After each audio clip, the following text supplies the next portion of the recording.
Well, this is our square all done. The knot was made at the very end here, so we just need to cut off the needle. And these extra pins you're going to place back in your Ziploc bag to be used at a later time. And now you're going to stick your thumbs inside and turn this right side out. You want to poke your finger in all the corners and pull the corners out until they are pointed, not round. So that might take a little bit of doing. You might use the back of a pencil or something. This one came out nice and pointed. We also pull and tug to make sure that there are no holes in this.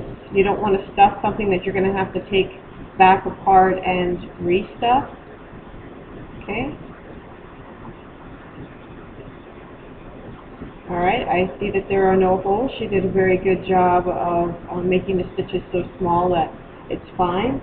So now we're going to take some stuffing and we're going to stuff this up.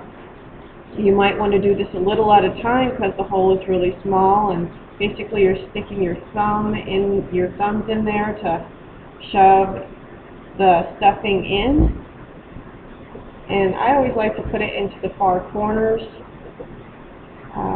to fill it up first, and then fill it up where it's at the opening in just a second. You want to make sure you fill it with enough stuffing, because if you don't, the pillow's shape isn't going to be good. And you want to make sure that you smooth it out so it's not so lumpy. Some more stuffing. Yeah, you wouldn't believe how much stuffing goes into this little tiny pillow. You're probably looking at this big clump of stuffing going, oh, that'll never fit in there. But it will, just takes a little time. It's like magic.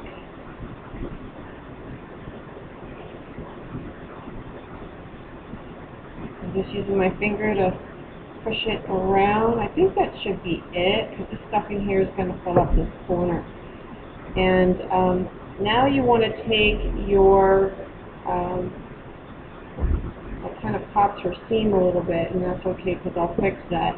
But you want to take your seam allowance, which is this frayed edge here, and you want to shove that in the inside. And then you want to take your pins, and you want to pin it. We don't want those frayed edges to show. We want all of that to end up on the inside. So this is a little challenging, trying to put the pin in and then the pin back out so that it holds it still so you can whip stitch this closed. You need about 2 pins for this. Okay, and when it's done, that's what it's going to look like. I've already done the magic knot and got my thread ready.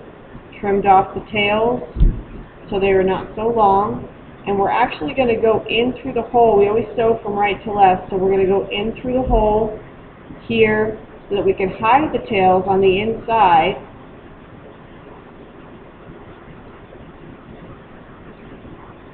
And there the tails are going in. Pop, they went right in. Now we're going to do the, oops, that's okay. It means I didn't catch the fabric. I need to catch the fabric. There we go. And then slide in. It should hold it this time. There we go. So now you will face this towards you, and you will just grab this and go through the back of the top 2 layers of fabric. Just through the back. Don't grab a big chunk, just grab the tiniest little bit of the top 2 fabrics, very close to the last stitch, and pull tightly. And you continue to do this all the way till you get to the end.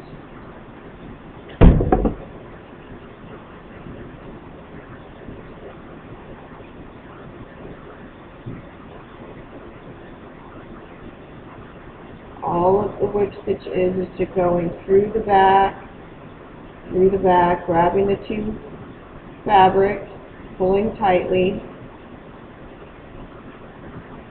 Stay really close to the last stitch that you just made. And then when you get to a pin, you're going to take the pin and move it down. Okay, you also want to use a color that you're not going to see that much. In this case, she had the green in her bag, so I just decided to go with that. It's a good color because it goes right with this other green on the second side fabric, the solid.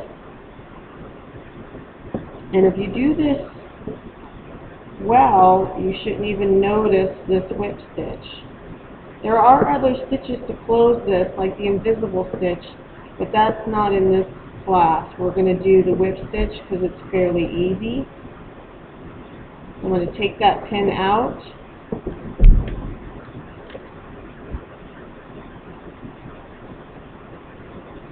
And I'm going to continue to grab the top two layers, pull tightly until I get to the very end.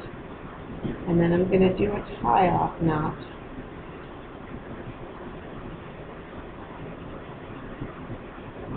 Watch not to stab yourself. Squeeze the two layers together tightly. Don't take big gaping strides. Just tiny little strides. Be patient. The more patient you are, the better this is going to look. And since this is the last part of closing up your pillow, then, take your time. You're almost there to getting your A+, and being proud that you've done such a good job.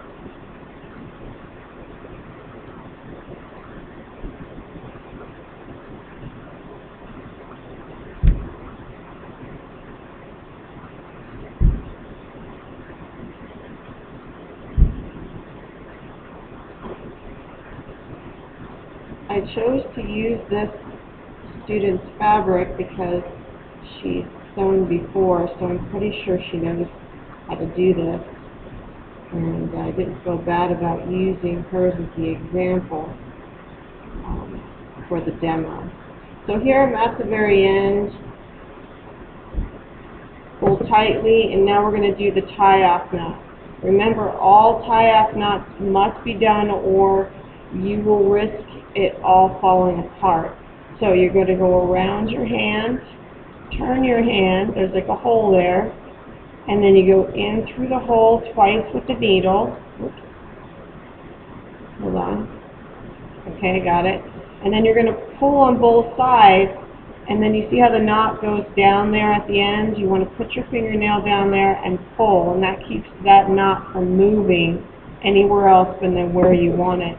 And then you just trim it, and you are done.